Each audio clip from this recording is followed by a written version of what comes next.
Now I've got a little bit of a lip there. So all I need to do is pull that forward like that. And as you can see now, you have got a little plant stem done. I've got these embossing folders that I never use anymore because I don't have that type of machine. But I want to use these for making some decals in my resin and other projects. And I'm going to show you a simple way of doing that. You can also make micro molds as well, which are really useful. What I've got here is some little stamps. I've got tons of these everywhere from card making and things. And all I'm doing is popping them on my stamping block, leaving a bit of space between them. You don't need to leave too much space if you don't want to, because as long as you've got a bit of a gap between them, you're going to be fine. I love that boot. But you do need them to stick well to your little block. I've still got some space, so I'm going to get a couple more. So now I've got some more. I've filled that up quite well. Now, some of these are raised, and then the other side of them, like the other side of that one, is indented. So you can do two different types of molds with these. You can do indented and raised. All I'm going to be using is the Brush on Silicone by J. Diction. I think they're the only company that make this. It is the best product. I use it for so many different things, and including masking. Now, this isn't going to stick to this. It's not going to stick to the molds. It's also not going to stick to your silicone mats as well. And it takes about 20 minutes to make these molds and for it to cure. You don't need to use any mold release with this. These will release really well and ever so easily. It's important when you're mixing this up to make sure that you mix it up correctly. And please don't mix up more than what you need in any one go, because it will cure quite quickly in the pot. Now that's mixed up, all we need to do to start with is pour a little bit on top of each one of these stamps, these silicone stamps, because this stuff is going to run a little bit. You could even put this in a little pot to save it running everywhere, but I'm not going to bother.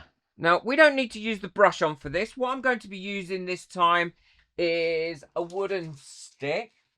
And all I'm going to do now is push that silicone into those molds and then pile it up. And that will make sure that you get all the details that you need without having any bubbles ruining it. Then once you're happy that you've got it all over there, go over it all with a decent level and then just keep an eye on it. So if it starts to float over the sides, you can always move it around a bit.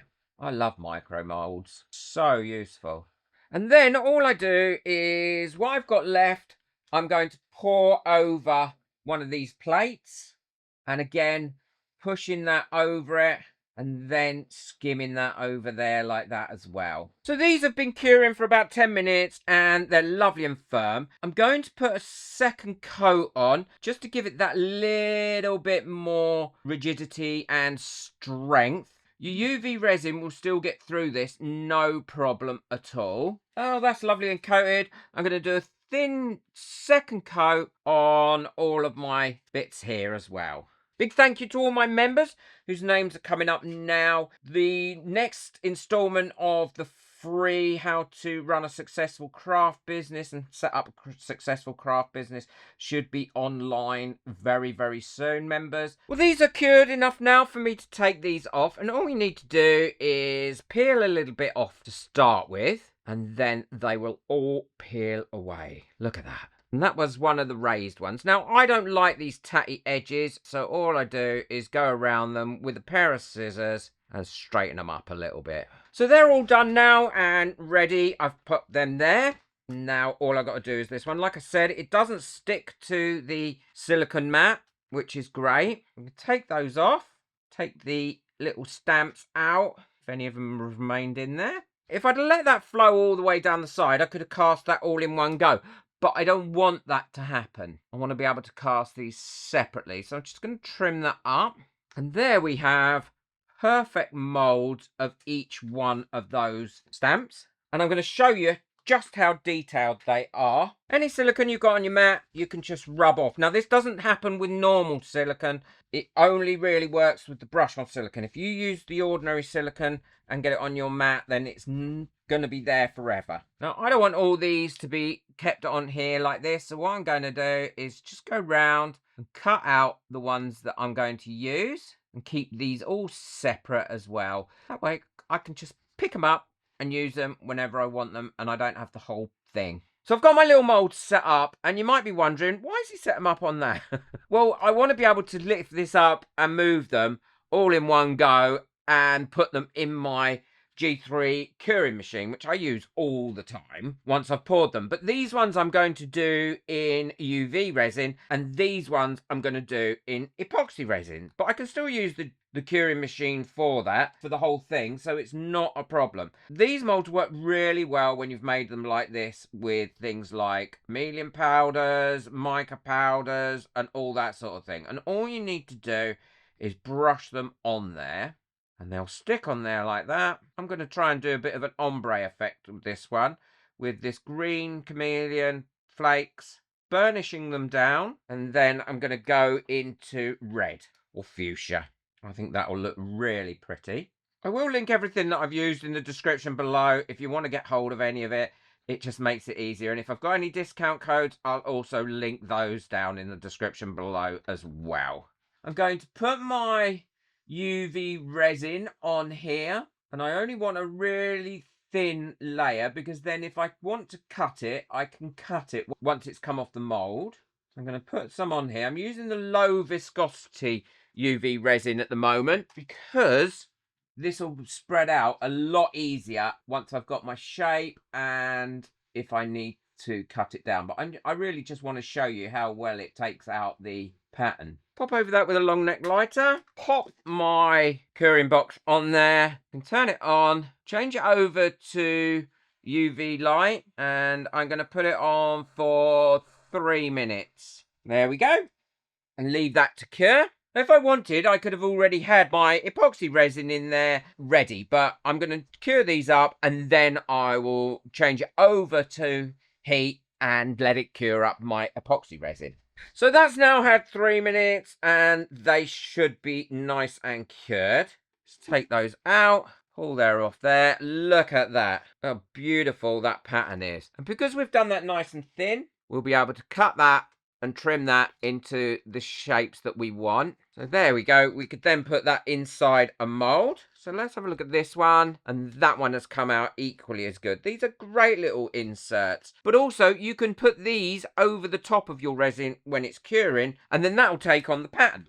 Pop my lid to one side. I'm going to mix up my resin and then I'm going to cure these up. So I've got my resin mixed up. What I'm going to do is pour a little bit into this square mold now. Now, this isn't a glossy mold, so it's not going to give a glossy finish, but I really want to just show you how you can use those inserts. I'll cut one out to the shape that I wanted, and all I'm going to do is lay that over the top of it like that. Now, for these ones, I'm going to add a little bit of dark pigment in here because it gives a better finish to the final piece when you've brushed stuff on, and then fill these molds up.